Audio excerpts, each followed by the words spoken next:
Alô, prezados pais, prezados estudantes, saudações fraternais.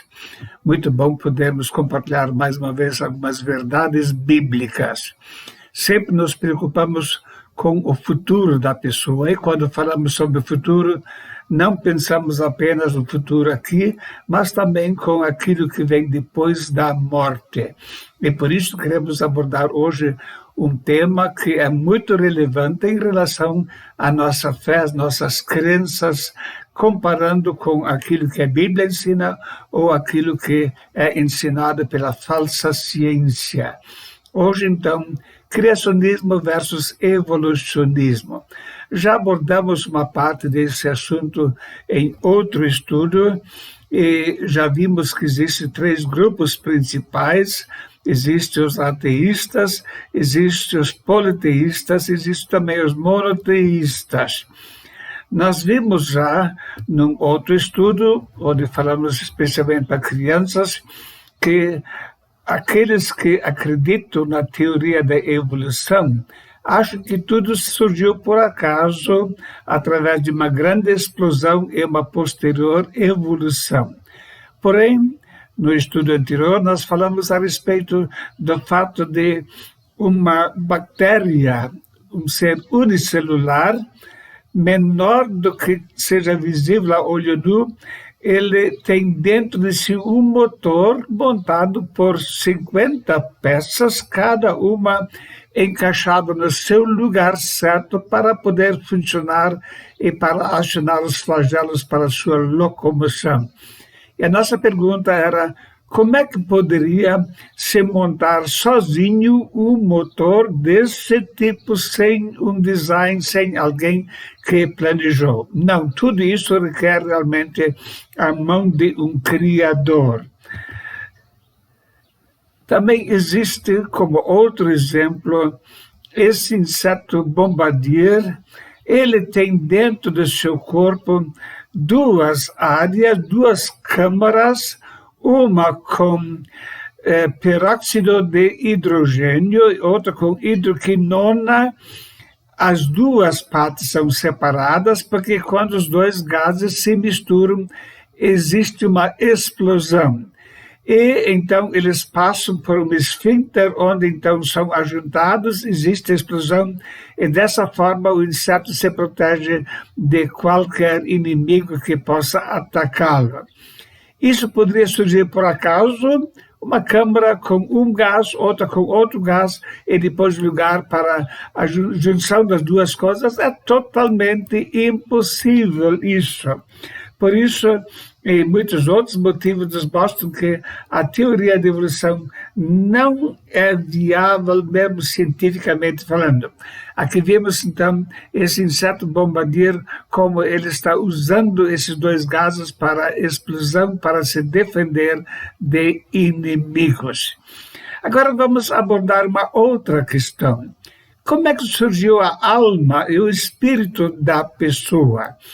Se a teoria da evolução ensina que tudo surgiu através de uma explosão e que também os seres humanos se evoluíram a partir disso, como é que surgiu então a alma da pessoa, que não é material? Nós sabemos que todos nós somos formados com corpo, e dentro do corpo habita a alma, a mente, as emoções e também o espírito. A alma e mente mais ligados à comunicação com outras pessoas na área emocional e intelectual, e o espírito é especialmente ligado à comunicação com Deus. Espírito e alma não são materiais, não são formados por matéria. E se eles ensinam que tudo surgiu através de uma evolução, de onde é que surgiu a alma e a mente da pessoa? Realmente é uma questão para a qual eles não têm resposta. A alma e o espírito não são de natureza material, portanto, não podem ser fruto de uma evolução.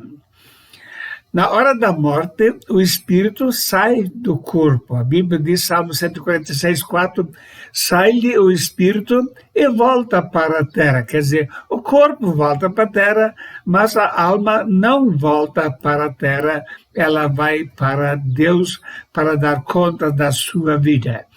Então, vem essa pergunta, e a alma de onde é que surgiu? A Bíblia deixa muito claro que Deus soprou no homem o fôlego da vida. Temos um exemplo do que acontece na morte em 1 Reis 17, 21 a 22. Então se estendeu Elias sobre o menino que havia falecido 3 vezes e clamou ao Senhor e disse: ó Senhor meu Deus, rogo-te que a alma desse menino torne a entrar nele. E o Senhor ouviu a voz de Elias e a alma do menino tornou a entrar nele e reviveu. Então, quando o corpo e a alma se separam, existe a morte. A morte é a separação entre corpo e alma, e o corpo vai para a terra. Porém, a alma continua viva, o espírito continua vivo. E nesse caso, Elias ressuscitou e isso significou que a alma novamente tornou a entrar nele. Então, veja só que processo complexo existe na vida. Se tudo que existe é fruto de uma grande explosão, conforme os ateístas ensinam, e posterior evolução, como surgiram alma e espírito, que não são formados por matéria? Eles realmente foram criados, assim como o corpo, também a alma foi criada separadamente. Agora, os próprios ateus e incrédulos percebem na hora da morte que Deus existe sim, e que a pessoa será julgada por ele. Vamos ver alguns exemplos.